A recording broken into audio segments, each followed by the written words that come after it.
Hey girls, welcome back to my channel, and today's video we're going to be talking about damage over time. So I personally really love damage over time characters or teams because I just feel like you can do a lot of damage with like very minimal effort. I'm going to go over some reasons as to why I believe a damage over time team is extremely underrated and why it deserves more love, and maybe convince some of you girlies to try a damage over time team comp. Now before we get into those reasons, let's actually start off with the characters that can actually do damage over time and work really well with it. So this is a damage over time team comp that I like using. I actually already spoke about this team comp in a separate video, so you can check that out on my channel. So we have Himiko, Natasha, Sampo, and Serval. If you want, you can replace Himiko for Hook, who is a more stronger damage over time character and a more stronger single target damage dealer. I personally like having AoE on my team. I think it's very underrated. Like literally everyone on this team can do AoE, so that's something I prefer. If you want to have someone else, you can replace Himiko for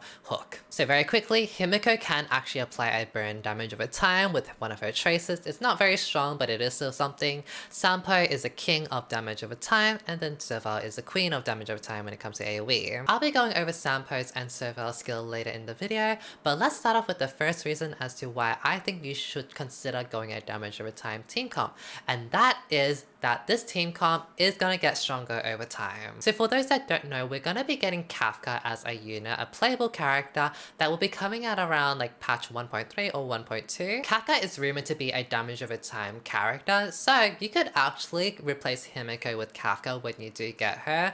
And Kafka's ultimate, I do believe, is going to be an AoE ultimate, so everyone on your team is going to be doing AoE damage. Kafka's ultimate, Sampo's ultimate, and Serval's ultimate are all going to be doing AoE damage, so you're going to be clearing trash mobs really easily and efficiently. The second reason as to why I believe damage over time team comps are really good is that not only are they good at AoE, but they're amazing at single target damage for bossing. So when it comes to bossing, a lot of people kind of gravitate towards Sealy and Danghang if you're free to play for just raw damage, but damage over time can actually stack up a lot and do a lot to bosses. You're not going to see a lot of work from damage over time when it comes to very weak bosses that you can kill in like one turn, but when it comes to very hard bosses like in the simulated universe or the Forgotten Halls, those stacks can actually do wonders for you, and over time or over those turns, your damage over time is going to do a lot of damage. The third reason as to why I believe damage over time team comps are amazing is because of Sampo. So if we go into Sampo's skill over here and look at his ultimate, he actually applies a debuff to the whole entire enemy team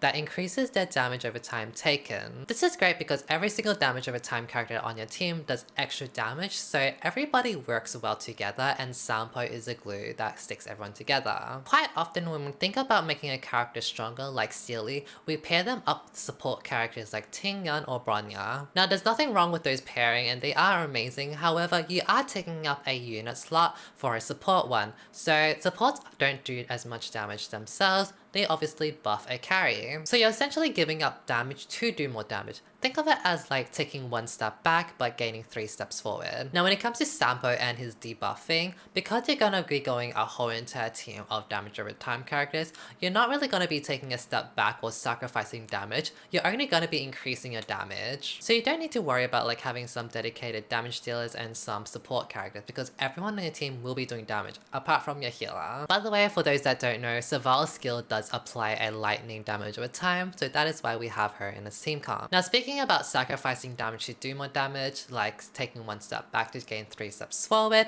this leads into my fourth point. So the fourth reason as to why I believe damage over time characters are amazing is because their skill point management. So when it comes to damage over time characters, their skill is kind of split amongst their damage over time and the direct damage that they do with their auto attack skill or ultimate. This is useful because in a fight, you're most likely not going to be able to use your skill points on all your characters each turn because that's just not practical.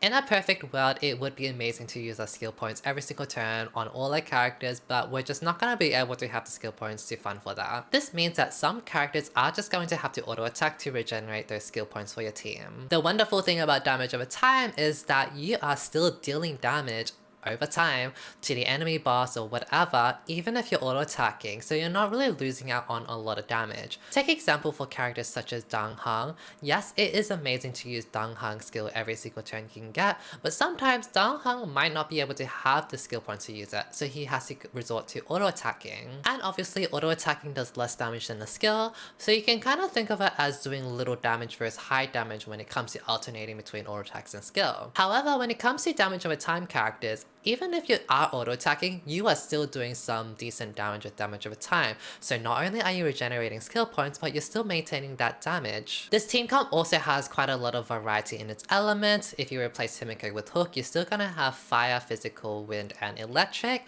So if you're versing a boss that's only weak to perhaps like 2 elements, then you could focus on using the skills for those elements and leave the other 2 elements for auto-attacking. Of course, you would be using the skill from time to time to maintain that damage over time, but they will still be doing damage regardless, even if they're auto-attacking, because that damage over time is still proccing. You can kind of think of it as your whole entire team doing medium to high damage, and again, Sampo does increase the damage over time taken by the enemy team, so your whole entire team is going to be benefiting from it. The 5th reason, which might be a little bit debatable for some, is that I believe these damage over time characters are pretty free-to-play friendly. So if we're not counting Himiko and we're counting Hook, Sampo, and Serval, they are 4-star carries, so they could be kind of seen as free-to-play friendly, or at the very least a lot more easier than rolling for the 5-star carries. Also, Serval was given for free for the pre-registration event, so there is that as well. The 6th reason as to why I believe damage over time team comps are amazing is actually more specific to the simulated universe. So in the simulated universe, you can go down the Nihilism pass, which increases all your damage over time effects, and if you get a lot of these damage over time cards and upgrades, your team is gonna do massive amounts of damage.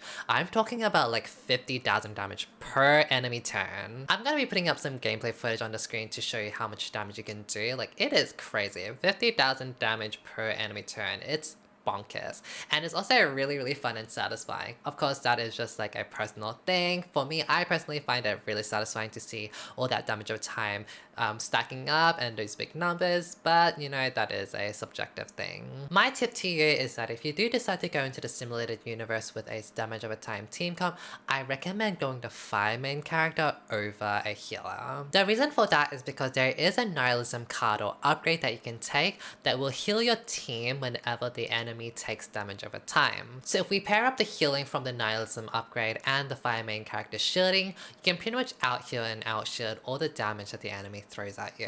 Another random suggestion I have is for Sampo's Light Cone. Now, I recommend you going the Eyes of the Prey Light Cone. It increases the wearer's effect hit rate by 20%, increases damage over time by 24%, so that's going to increase Sampo's individual damage for his own damage over time. There is another Light Cone called Fumata, which increases the break effect dealt by the wearer by 16% and increases the damage to enemies afflicted with shock and wind shear by 16%, which is amazing for Sampo and Serval. However, I feel like because those are the only 2 characters that do electric and wind damage with time, I feel like it's not really worth it. You may as well just make Sampo's damage more stronger, because he's actually the one that does more damage with time against bossing, because he can stack up to 5 times, where Serval can only stack up to once. I would say Fumata is the better Light Cone if you can somehow fit 3 damage over time characters that can benefit from the wind shear or electric damage over time buff. My last suggestion and tip for you is that I highly recommend you to not go Welt for your team. The reason for that is because Welt can actually slow down the enemy's turns, which is great in general. However, damage over time only procs at the beginning of the enemy's turn. So if you're constantly slowing down the enemy and they're not taking any turn, that also means you're slowing down your damage over time and your damage over time is not proccing. So again, I highly recommend you to not go Welt with a damage over time team comp. Yes, Welt is a Nihilistic character, so he can actually use the Fumata Light Cone that buffs your lightning and wind shear damage over time. However, you're pretty much taking a few steps back just to gain a few steps forward, so I recommend that you wait for a future Nihilistic character that does not slow down your team, which would be Kafka or maybe someone else down the line. Anyways, that's all I wanted to talk about when it comes to damage over time team comps and characters. I do believe that damage over time is very underrated and deserves more love, and on a personal level, I do feel like damage over time is extremely satisfying and very fun to play. Another personal bonus reason as to why I like this damage over time team comp is that I actually have a little bit of a crush on Sampo. I feel like he's just so cute. Like, honestly, I really like Sampo. as a character. Like, I think he's such a big cutie. Like, maybe he's just my type of himbo. So there's that as well. But anyways, I really do hope you guys enjoyed watching this video. If you want to see more of this type of content on my channel, you can always hit that subscribe button and ring that notification bell so you don't miss out on any future uploads from me. I really hope you guys give Damage Over Time team comps a shot and the characters a go. Let me know how it goes in the comment section below. I hope you guys have a lovely time playing YesStyle and a lovely day in general. Thank you for watching. Bye!